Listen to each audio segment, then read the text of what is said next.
I think for a lot of people, seeing all of the posts at the end of the year that have lots of highlights can bring mixed feelings. Every year is not a year of highlights. Some years are years of isolation, time spent in prayer with God, and time spent building. And if this was one of your years of isolation, I just want to encourage you. I'm Clarissa, I'm a songwriter, and I write music that's encouraging. And one of the songs that I wrote recently is called Seasons. And it talks about how in every season of life, God is still good. One of the lyrics goes, "He is God of the waiting. He is God of the saving. He is God of the blessings. He is God when I'm hurting. He is there on the mountains. In the valleys we lift him up.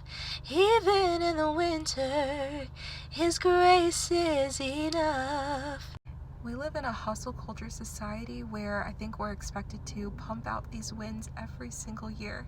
And that's simply not realistic nor healthy. And I don't think that's how God created us to be. There are people in the Bible who waited many, many years to see promises and blessings.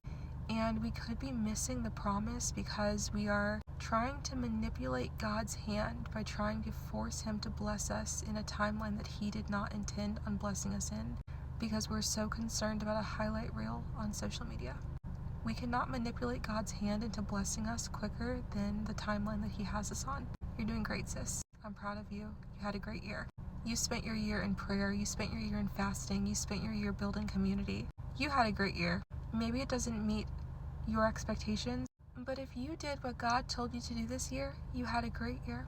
And sis, congrats on making it to 2025, because you don't have to have all these wins stacked up for God's grace to be enough. Congrats on a great year.